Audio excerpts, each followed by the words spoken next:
Il y a quelques jours, je suis tombée sur une vidéo en anglais qui m'a vraiment choquée, intitulée The King of Vaccines, en français, le roi des vaccins. Ici, vous voyez le docteur Stanley Plotkin, un médecin américain et développeur de vaccins. Il a travaillé par exemple au développement de vaccins contre la rubéole, le rotavirus et la rage.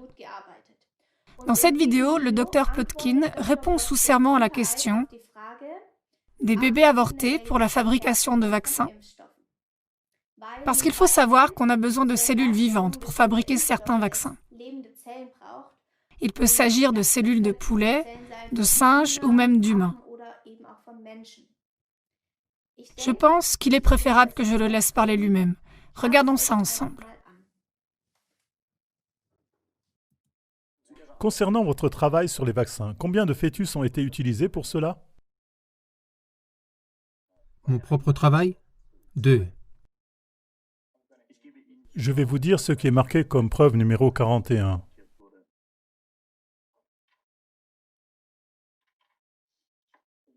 Connaissez-vous cet article, Dr. Plotkin?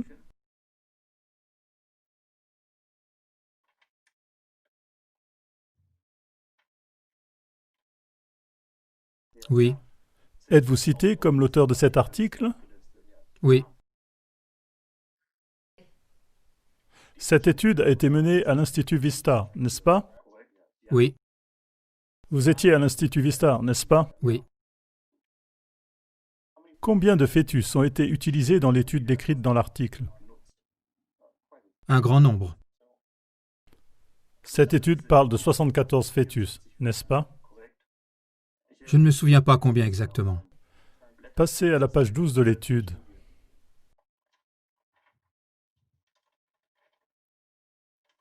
Eh bien, 76. 76. Et ces fœtus étaient tous âgés de 3 mois et plus lorsqu'ils ont été avortés, correct? Oui. Et il s'agissait de fœtus ayant un développement normal, n'est-ce pas? Oui. Quels organes avez-vous récoltés sur ces fœtus? Eh bien, je n'en ai pas prélevé moi-même, mais le personnel a récolté toute une série de tissus. Et ces morceaux ont ensuite été coupés en plus petits morceaux, n'est-ce pas? Oui. Et ils ont été cultivés? Oui. Ok. Et certains de ces morceaux de fœtus étaient des hypophyses. Et ceux-ci ont ensuite été découpés en d'autres morceaux? Oui. Y compris les poumons du fœtus? Oui. Même la peau? Oui. Les reins? Oui. La rate? Oui. Le cœur?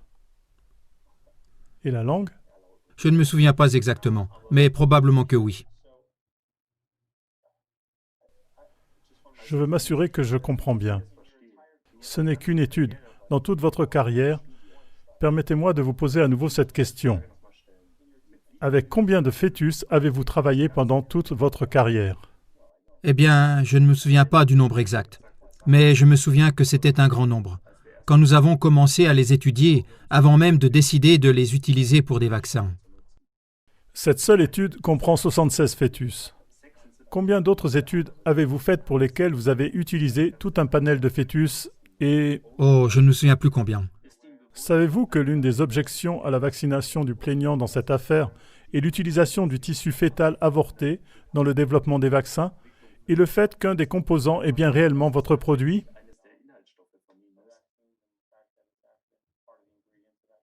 Oui, je suis conscient de ces objections.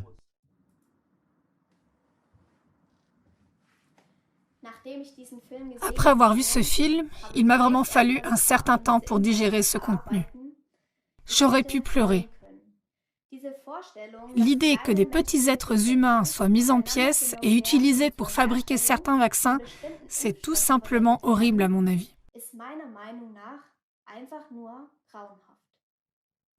C'est inhumain, même si ces êtres sont encore si petits. Cela m'a tellement touchée que je voulais savoir comment ça se passe actuellement. J'ai donc pris le temps de faire quelques recherches. Comment les vaccins sont-ils fabriqués aujourd'hui? Sur le site allemand Médecins en faveur de la vie, j'ai trouvé des informations expliquant comment cette production de vaccins fonctionne réellement. En général, on distingue les vaccins contre les maladies bactériennes et les vaccins contre les maladies virales. Si on veut développer des vaccins contre les bactéries, on doit multiplier les bactéries. Tout ce dont on a besoin, c'est de l'eau, des sels, du sucre et des acides aminés. Cependant, les cellules sont nécessaires pour produire des vaccins contre les maladies virales, telles que l'hépatite A, la rubéole et la varicelle. Tout simplement parce que les virus ne se multiplient que dans les cellules vivantes. Il peut s'agir de cellules provenant de tissus de poulet, de reins de singe, etc., ainsi que de tissus provenant de fœtus humains avortés.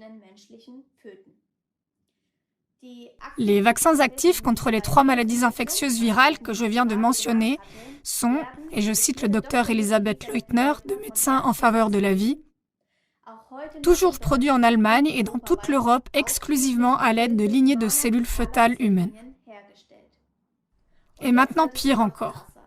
Je cite à nouveau le docteur Elisabeth Leutner.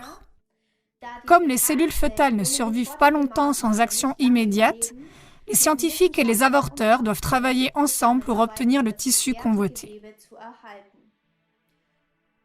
Le docteur Ward Kischer, embryologiste humain américain, dit quelque chose de très similaire.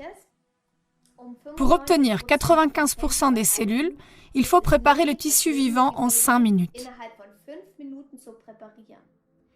En 1 heure, la détérioration des cellules se poursuit, rendant les spécimens sans valeur.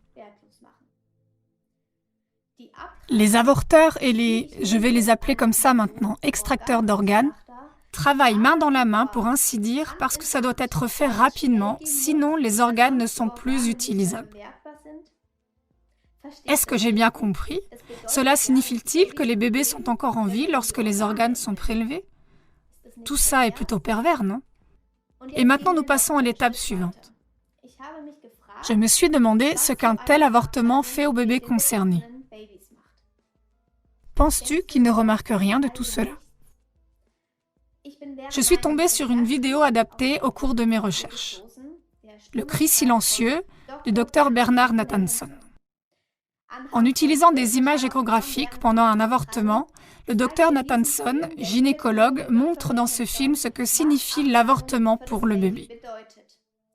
Le bébé essaye de se défendre, il fait des mouvements frénétiques, le rythme cardiaque augmente de 60 à 70 battements par minute, la bouche du bébé est ouverte comme s'il voulait crier, comme si le bébé sentait ce danger mortel. C'est totalement inimaginable ce qu'on fait là à des bébés en croissance et sans défense.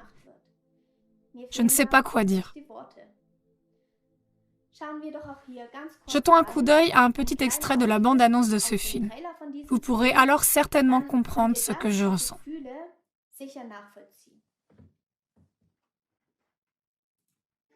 Maintenant, le cœur bat beaucoup plus vite et les mouvements de l'enfant deviennent frénétiques. Il a le sentiment que sa sécurité est menacée. Il s'éloigne sur le côté gauche de l'utérus.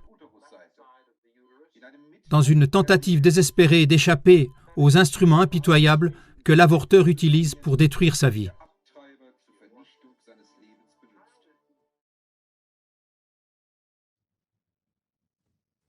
C'est horrible, non?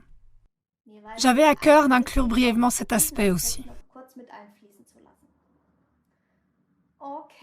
Voilà, dans ma vidéo, vous avez maintenant vu, comme le titre le dit déjà, que des bébés avortés sont utilisés pour produire certains vaccins. Et ça n'en reste malheureusement pas là. Le développement se poursuit sans relâche. Ces cellules humaines ne sont pas seulement utilisées pour les vaccins, mais aussi dans la recherche et la production de médicaments.